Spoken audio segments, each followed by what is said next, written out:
श्रीमद् भगवद गीता की एक शानदार सीरीज जिसका नाम है भगवद गीता की सीख। और आज हम जानेंगे कि श्रीमद् भगवद गीता के 7वें अध्याय से क्या सीखा जा सकता है। इस वीडियो में बात करेंगे 7वें अध्याय के सार की, बहुत ही सरल भाषा और आसान से शब्दों में। श्रीमद् भगवद गीता के 6ठे अध्याय में हमने जाना कि एक योगी क्या होता है और योगी कैसे बना जाता है।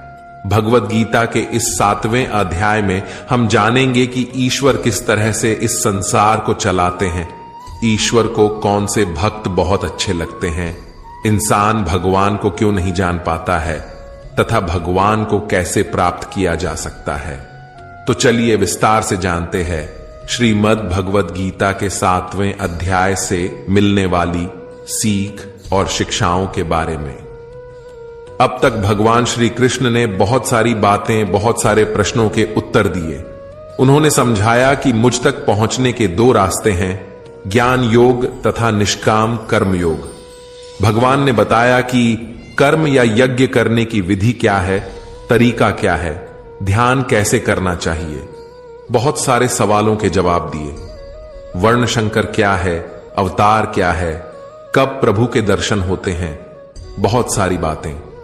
लेकिन 6ठे अध्याय के आखिरी में वो कहते हैं कि ऐसा योगी जो मुझ में अच्छी प्रकार से स्थित अंतःकरण वाला है उसे मैं श्रेष्ठ मानता हूं।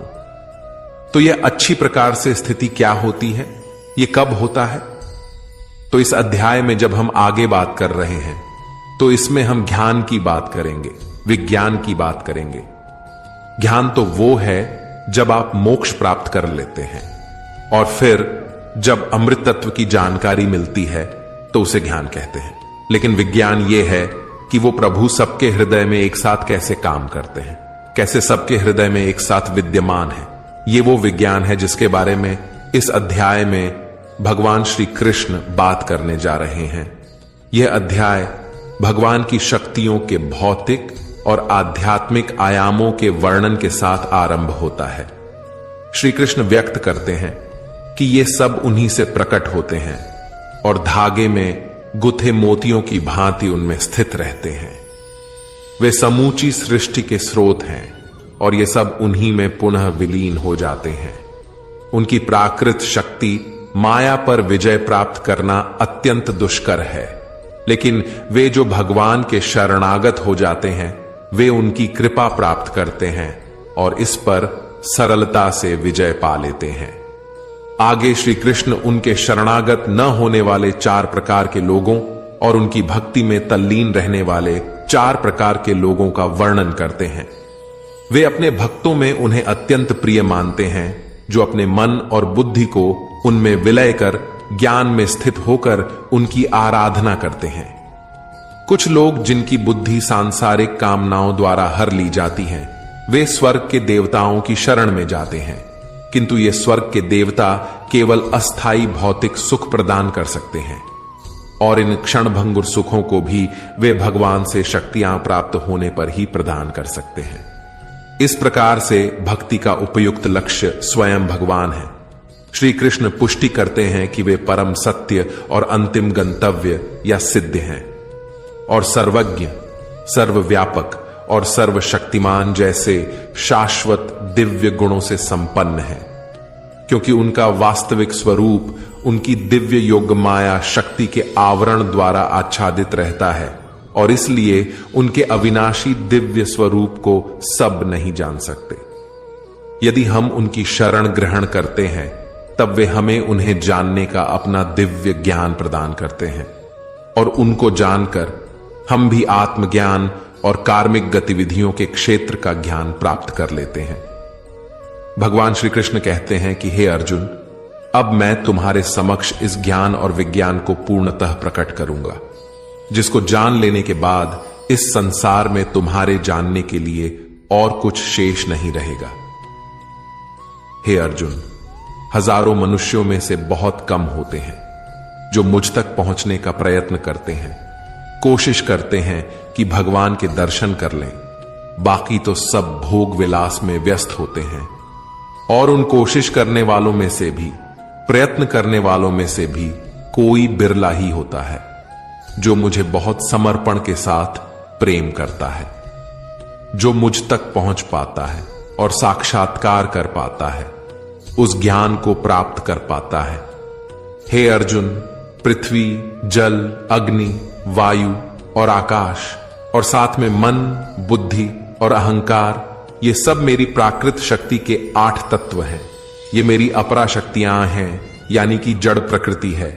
किंतु हे महाबाहु अर्जुन, इनके अतिरिक्त मेरी पराशक्ति है, यानी कि चेतन प्रकृति, जिससे संपूर्ण जगत को मैंने धारण किया है, और वो है जीवात्मा। यह जीव शक्ति है जिसमें देहधारी आत्माएं सम्मिलित हैं, जो इस संसार के जीवन का आधार है। ये जो प्रकृति है यह अनादि है, यह अनंत काल से चली आ रही है और चलती रहेगी। ये जान लो कि सभी प्राणी मेरी इन 2 शक्तियों द्वारा उत्पन्न होते हैं। मैं संपूर्ण सृष्टि का मूल कारण हूं और ये पुनः मुझ में विलीन हो जाती है। हे अर्जुन, मुझसे श्रेष्ठ कोई नहीं है।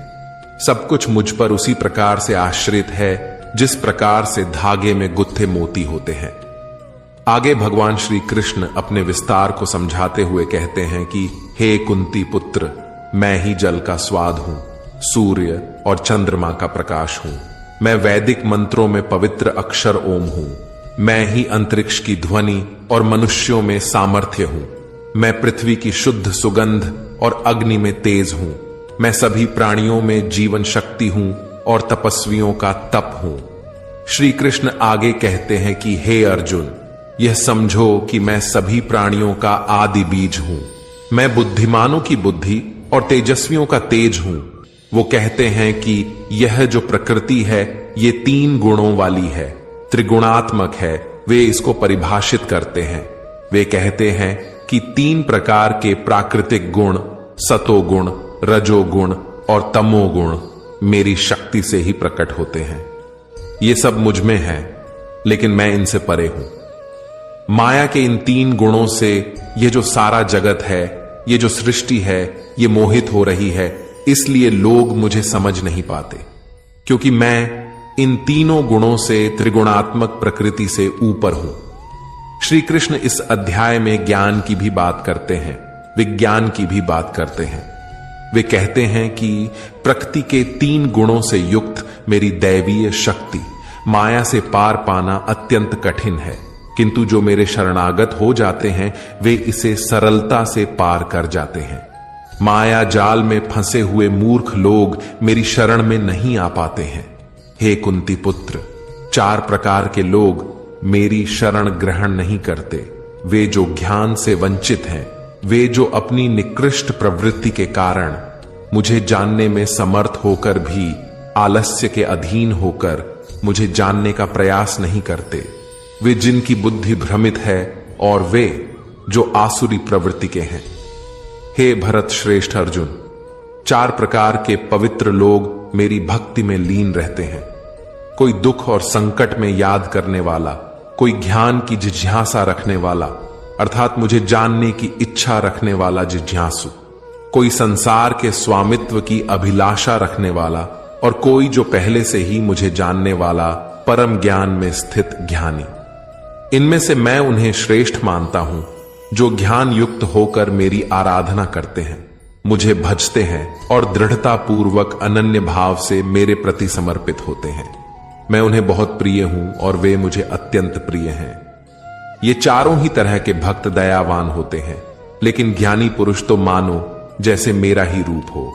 और ज्ञानियों में भी जो व्यक्ति मुझे बहुत सारे जन्मों से मानता आया है, वह मृत्यु के पश्चात मुझ में ही समा जाता है। मित्रों, मुक्ति और भोग दोनों ही भगवान से मिलते हैं, तो फिर सभी को एकमात्र परमात्मा का भजन करना चाहिए, ध्यान करना चाहिए। फिर भी लोग इधर उधर क्यों भटकते हैं? इस प्रश्न को यहां 7वें अध्याय में भगवान श्री कृष्ण लेते हैं और वो स्पष्ट करते हैं कि आप जहां जहां जा रहे हैं वहां वो तो है, लेकिन वो तरीका, वो विधि सही नहीं है। भगवान कह रहे हैं कि कामनाओं ने, यानी कि इच्छाओं ने जिनके दिमाग को हर लिया है, वो मुझसे भिन्न जो बाकी के देवता हैं, उनके लिए जो नियम बने हैं उनकी शरण में चले जाते हैं। जो भक्त अपनी किसी इच्छा पूर्ति के लिए जिस देवता के स्वरूप को जिस श्रद्धा के साथ में पूजना चाहता है, मैं उसी देवता के प्रति उसकी श्रद्धा को स्थिर कर देता हूं और वह भक्त उन्हीं देवताओं को प्राप्त हो जाते हैं। लेकिन यह फल ज्यादा समय तक नहीं चलता। और अगर कोई भक्त किसी भी प्रकार से मेरी ही पूजा करता है तो उसे मैं अपना ही बना लेता हूं। जो मूर्ख मुझे जन्म लेने और मरने वाला मानते हैं वे मुझे प्राप्त नहीं कर पाते। मैं भूतकाल, वर्तमान और भविष्य को पूरा जानता हूं, जबकि श्रद्धा रहित लोग मुझे भी नहीं जान पाते। आखिर कोई भगवान को क्यों नहीं जान पाता? इस पर श्री कृष्ण कहते हैं कि हे अर्जुन, हे भरतवंशी, इच्छा और द्वेष से संसार के जितने मनुष्य या प्राणी हैं, नर नारी है, सब मोह को प्राप्त हो रहे हैं, इसलिए वे मुझे नहीं जान पाते। तो क्या कोई भगवान को जान नहीं पाएगा?